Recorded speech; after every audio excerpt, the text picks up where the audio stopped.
الحمد لله رب العالمين والعاقبة للمتقين والصلاة والسلام على أشرف الأنبياء والمرسلين وعلى آله وأصحابه وأهل بيته وعترته أجمعين. أما بعد فقد قال الله تبارك وتعالى في القرآن المجيد والفرقان الحميد: أعوذ بالله من الشيطان الرجيم. بسم الله الرحمن الرحيم.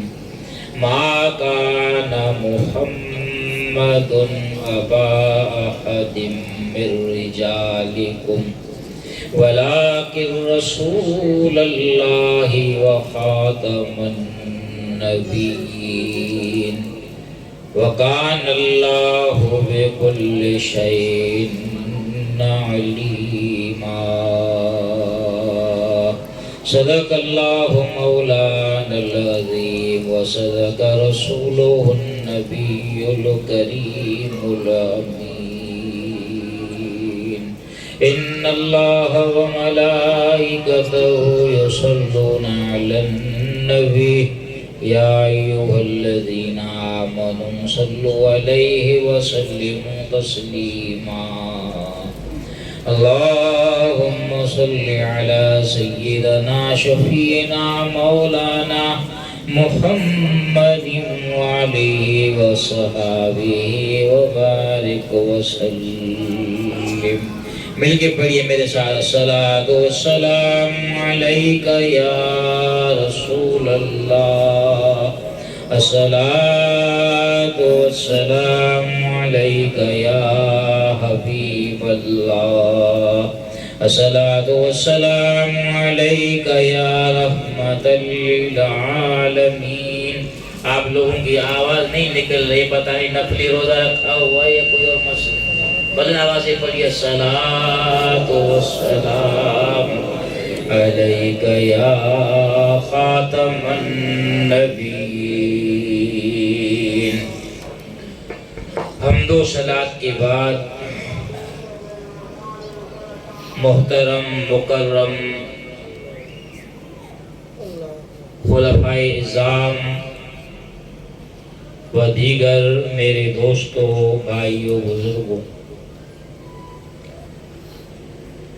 اللہ تعالیٰ نے انسان ذات کی رشد و ہدایت کے لیے دنیا میں کم و بیش 1,24,000 انبیاء کرام دنیا میں مبعوث فرمائے. ہر نبی کی نبوت اور ہر رسول کی رسالت پر ایمان لانا اور اس نبی رسول کی تعظیم و توقیر کرنا ہر مسلمان پر فرض ہے. اسی طرح آقائے دو جہاں نبی مکرم نور مجسم صلی اللہ علیہ وسلم کو اللہ کا رسول ماننا، دل و جان سے آپ کی تعظیم اور توقیر کرنا اور آپ کو اللہ کا آخری نبی ماننا ہر مسلمان پر فرض ہے. اسی کو ہی عقیدہ ختم نبوت کہا جاتا ہے. عقیدہ ختم نبوت نص قرآن سے ثابت ہے. اس کا انکار کرنے والا کافر ہے. حضور کے بعد جو کوئی بھی نبوت کا دعویٰ کرے گا وہ جھوٹا ہے، مرتد ہے، واجب القتل ہے. بلکہ علماء نے یہاں تک لکھا ہے کہ اگر کوئی اس دعویٰ کرنے والے سے دلیل مانگے گا تو وہ بھی دائرہ اسلام سے خارج ہو جائے گا. کیونکہ وہ دلیل تب مانگ رہا ہے جب اس کو یہ یقین ہو رہا ہے کہ بھائی ہو سکتا ہے یہ اللہ کا نبی ہو، دلیل مانگ رہا ہے۔ تو اللہ نے ہمارے آقا و مولا صلی اللہ علیہ وسلم کو آخری نبی، خاتم النبیین، ختم المرسلین بنا کر بھیجا۔ کئی آیات قرآنیہ اس پر دلالت کرتی ہیں، کئی احادیث نبویہ اس بات کا ثبوت پیش کرتی ہیں کہ حضور کے بعد کوئی نبی آنے والا، بڑا سے کہو آنے والا نہیں ہے۔ اللہ فرماتا ہے ما کان محمد ابا احد من رجالکم ولکن رسول اللہ وخاتم النبیین۔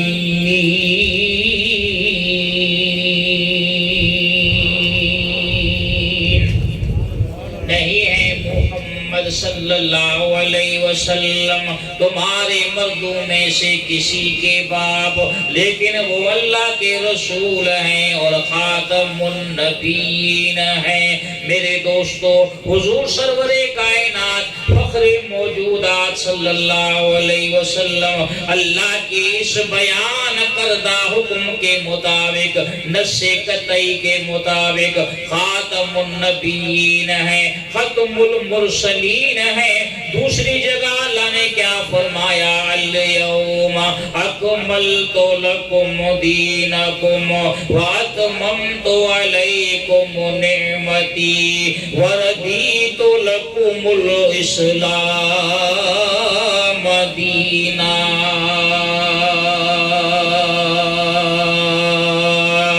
یہ آیت کریمہ 9 ذوالحج کو، یوم عرفہ کو نازل ہوئی۔ اللہ نے فرمایا میرے حبیب آج کے دن ہم نے دین کو مکمل کر دیا، تم پر اپنی نعمت تمام کر دی اور تمہارے لیے دین اسلام کو چن لیا ہے۔ علماء نے لکھا ہے کہ جب دین مکمل ہو گیا، اللہ کے تمام احکامات نازل ہو گئے، ایک ایک حکم کو کھول کر حضور نے بیان کر دیا، اور آپ پر نازل کردہ کتاب قرآن حکیم تمام کتابوں میں آخری کتاب ہے۔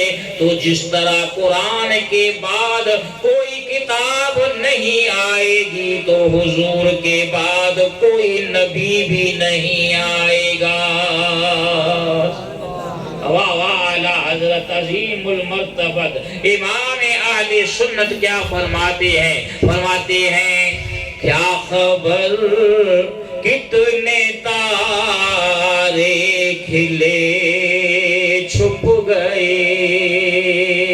میرے ساتھ مل کے پڑھیے، کیا خبر کتنے تارے کھلے چھپ گئے، پر نہ ڈوبے نہ ڈوبا ہمارا نبی، سب سے اولا والا ہمارا نبی، سب سے والا والا ہمارا نبی۔ جتنے بھی نبی آئے، ہر نبی دوسرے نبی کی آنے کی بشارت دیتا رہا۔ چلتے چلتے سلسلہ حضرت عیسیٰ تک پہنچا۔ آپ نے اپنی قوم سے فرمایا یا بنی اسرائیل انی رسول اللہ الیکم مصدقا لما بین یدی من التوراۃ ومبشرا۔ اے میری قوم، میں تمہاری طرف اللہ کا رسول بن کے آیا ہوں، میں تورات کی تصدیق کرنے والا ہوں اور بشارت دینے والا ہوں کہ میرے بعد ایک رسول آئیں گے، یأتی من بعد اسمہ احمد، میرے بعد ایک ایسے نبی تشریف جن کا نام احمد ہوگا۔ حضرت عیسیٰ نے لوگوں کو حضور کی بشارت دے دی، مگر کہیں قرآن میں یہ نہیں ہے کہ حضور نے بشارت دی میرے بعد کوئی نبی آئے گا، نہ کوئی ایسی حدیث ہے جس میں حضور نے لوگوں سے کہا ہو کہ میرے بعد کوئی پیغمبر آنے والا ہے۔ میرے دوستو، جب حضور نے کسی کی بشارت نہیں دی تو پتا چلا اللہ نے آپ کو خاتم النبیین بنا کر بھیجا ہے۔ ہمارے نبی صلی اللہ علیہ وسلم کے 3 بیٹے ہوئے اور 4 صاحبزادیاں۔ کتنی؟ بلند آواز سے کہیے، کتنے بیٹے؟ 3، 4 صاحبزادیاں۔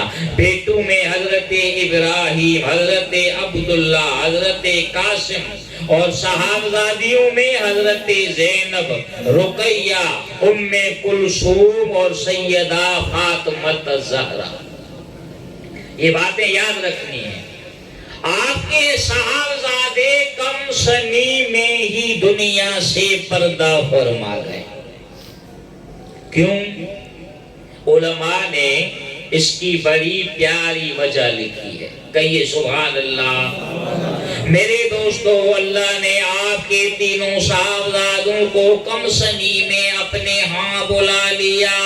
اس کی وجہ یہ تھی کہ جتنے بھی نبی گزرے ان کے صاحبزادے مقام نبوت پہ فائز ہوئے۔ حضرت ابراہیم کے صاحبزادے اسحاق نبی بنے، ان کے صاحبزادے حضرت یعقوب نبی بنے، ان کے صاحبزادے حضرت اسحاق نبی بنے، ان کے صاحبزادے حضرت یوسف علیہ السلام نبی بنے۔ بلکہ ترتیب میں غلطی ہو گئی ہے، حضرت ابراہیم کے بیٹے حضرت اسحاق نبی بنے، ان کے صاحبزادے حضرت یعقوب نبی بنے، حضرت یعقوب علیہ السلام کے فرزند ارجمند حضرت یوسف نبی بنے۔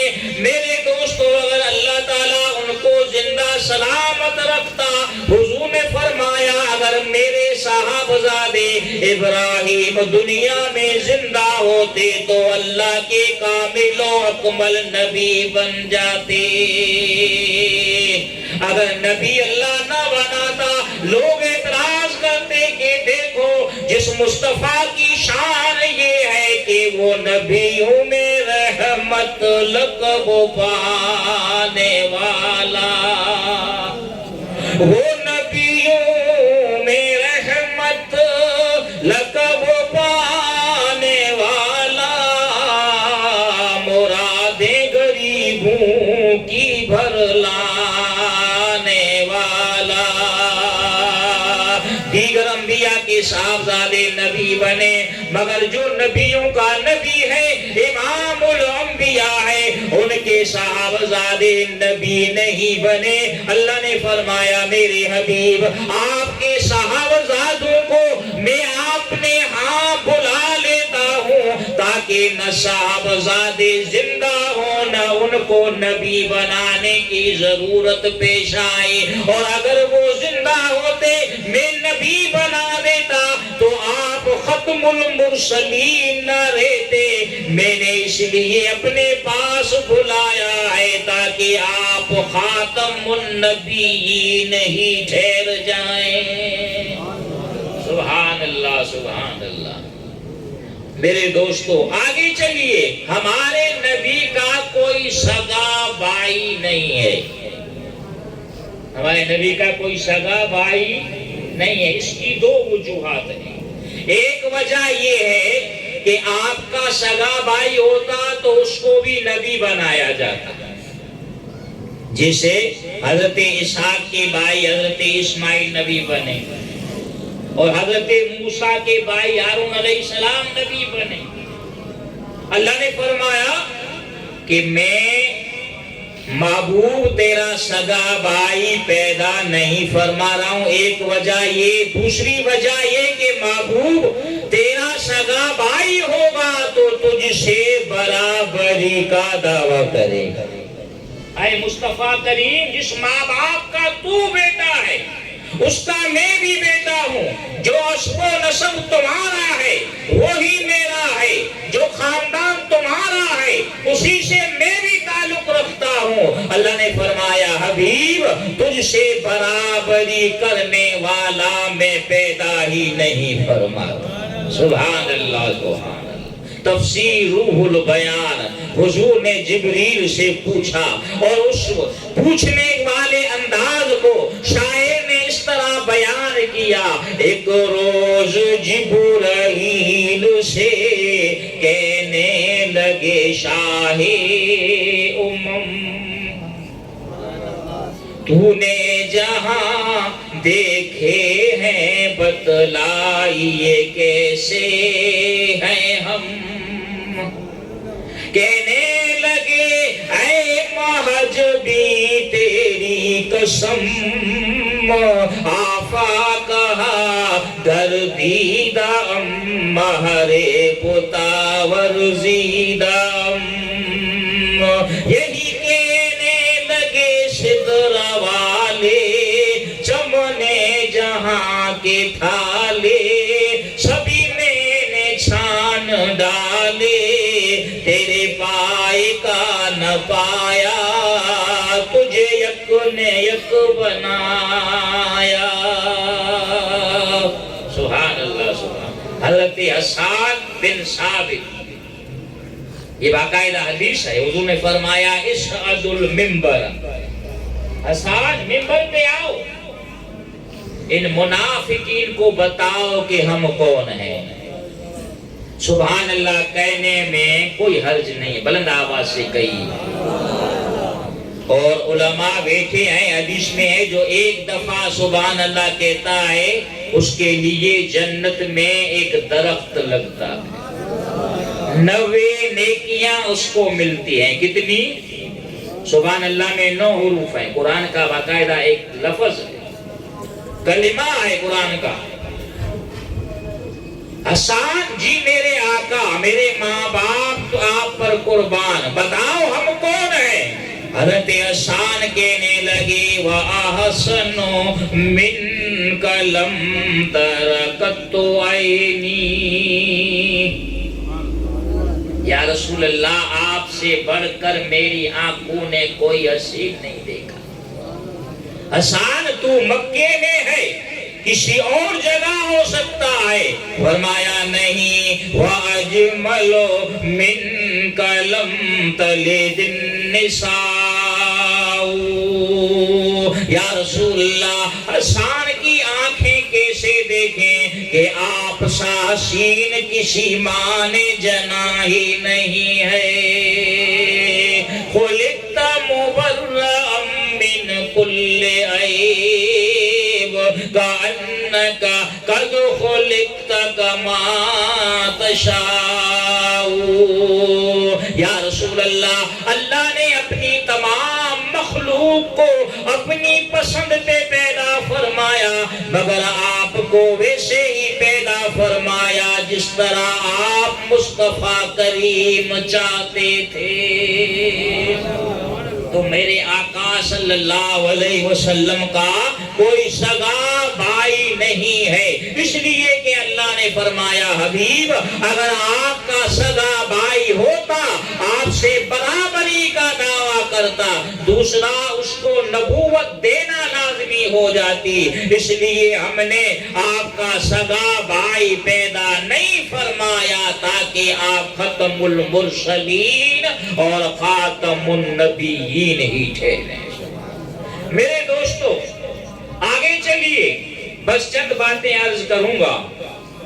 قرب قیامت میں حضرت عیسیٰ روح اللہ تشریف لائیں گے، یہ حدیث میں بہت بڑی بحث ہے۔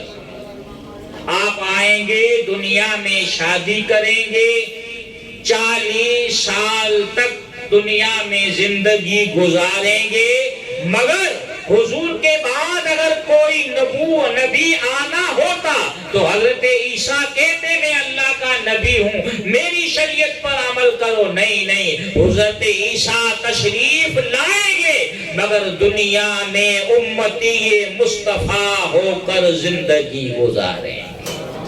دیے رتبے ان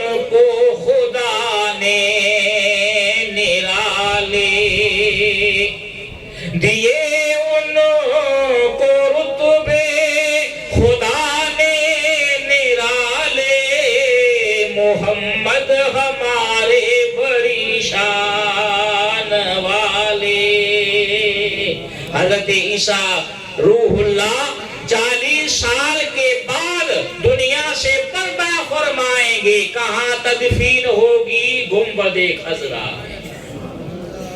کہاں تدفین ہوگی؟ بولو بھائی بولو، جو اونچی آواز میں بولو، سبحان اللہ۔ 4 قبریں بنیں گی، ایک حضور کا روضہ ہے، دوسرا حضرت ابو بکر صدیق کا مزار پر انوار ہے، تیسرا حضور کے ہونہار صحابی حضرت عمر فاروق کا مزار پر انوار ہے، اور چوتھی قبر انور حضرت عیسیٰ روح اللہ کی بنے گی۔ اس میں بڑی پیاری بات ہے، مگر میں یہ ابھی بیان نہیں کر رہا ہوں میرے دوستو۔ حضرت عیسیٰ علیہ السلام حضور کے روضے پر بقید حیات جب سلام عرض کریں گے، تمام علماء نے لکھا ہے کہ حضور حضرت عیسیٰ کے سلام کو سنیں گے بھی، آپ کو جواب بھی عنایت فرمائیں گے۔ اس کے بعد حضرت عمر فاروق رضی اللہ تعالیٰ عنہ کا حوالہ بیان کروں۔ حضرت عمر حضور کے سامنے تورات پڑھ رہے تھے۔ کیا پڑھ رہے تھے؟ تورات پڑھ رہے تھے۔ حضرت ابو بکر نے دیکھا حضرت عمر مطالعے میں بڑے محو ہیں، ورق گردانی کر رہے ہیں، مطالعے میں مصروف ہیں۔ ادھر حضور کے چہرے انور کو دیکھا ہے کہ آپ کا چہرے انور غصے سے لال ہوتا جا رہا ہے، شدید ناراضگی کے آثار ہیں۔ حضرت ابو بکر نے کہا عمر حضور کے سامنے توریت پڑھ رہے ہو؟ کہا کیا ہوا؟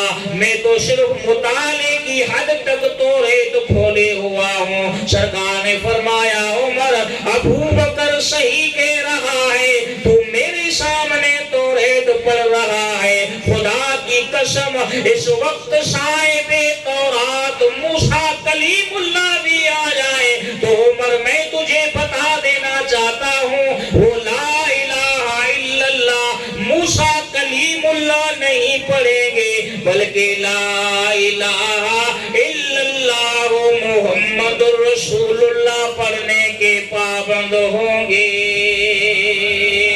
کیونکہ اے عمر انا خاتم النبیین لا نبی بعدی، اللہ نے مجھے آخری رسول بنا کر بھیجا ہے، میرے بعد کوئی نبی نہیں آئے گا۔ سرکار فرماتے ہیں تمام انبیاء میں میری مثل ایسے ہے جیسے کسی نے شاندار محل تعمیر کرایا، اس محل کو لوگ دیکھنے آ رہے ہیں، جوک اس کو دیکھتے جا رہے ہیں، تعریف کرتے جا رہے ہیں، مگر حضور فرماتے ہیں اس محل میں ایک اینٹ کی جگہ چھوڑ دی گئی، لوگ تعریف کرتے ضرور ہیں مگر کہتے ہیں یہ اینٹ لگ جاتی تو یہ محل مکمل ہو جاتا۔ سرکار نے فرمایا وہ اینٹ میں ہوں، میری وجہ سے اللہ نے نبوت کا محل مکمل فرمایا ہے۔ یہ سب سے پہلے حضرت ابو بکر کے دور میں مدعی نبوت سامنے آیا، کون؟ مسیلمہ بن کذاب۔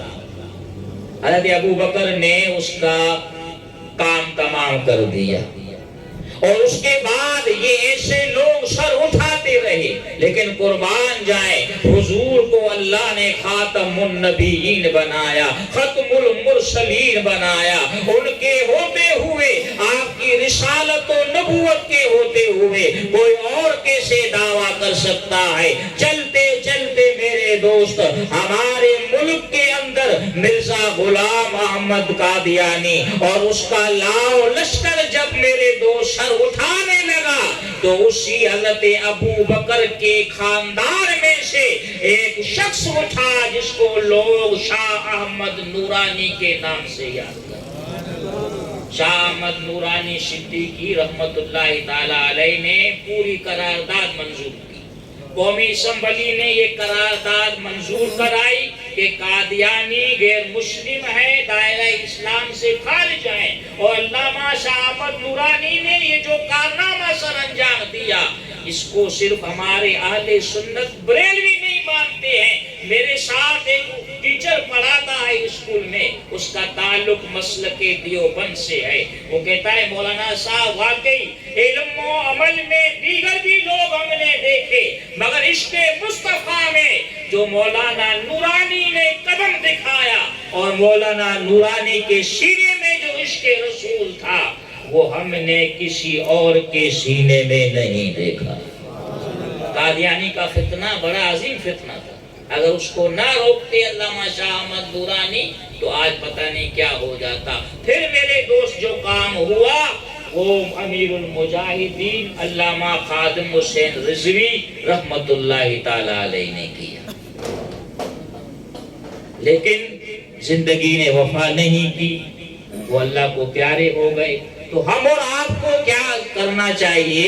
ہم اور آپ کو میرے دوست یہ کرنا چاہیے کہ ایک تو ہمارے عقیدے میں کوئی تزلزل نہیں ہونا چاہیے، ہمارے قدم ڈگمگانے نہیں چاہیے، نوکری کے آموں کی ٹوکری کے لالچ میں یا کسی اور لالچ میں کبھی اپنے ایمان کو فروخت نہ کریں. سننے میں یہی آ رہا ہے کہ یہ قادیانی فرقہ لوگوں کو پیسہ دے کر، ملازمتیں دے کر ان کے عقائد کو لوٹنے کے چکر میں ہے، ان کے ایمان کو لوٹنے کے چکر میں ہے.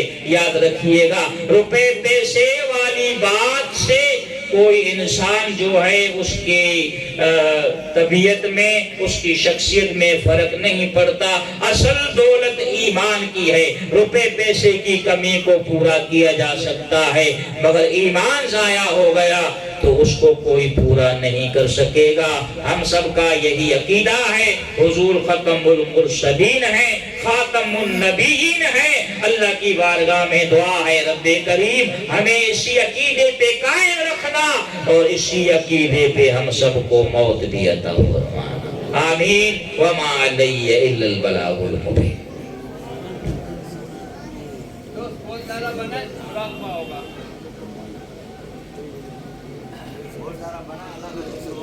یہ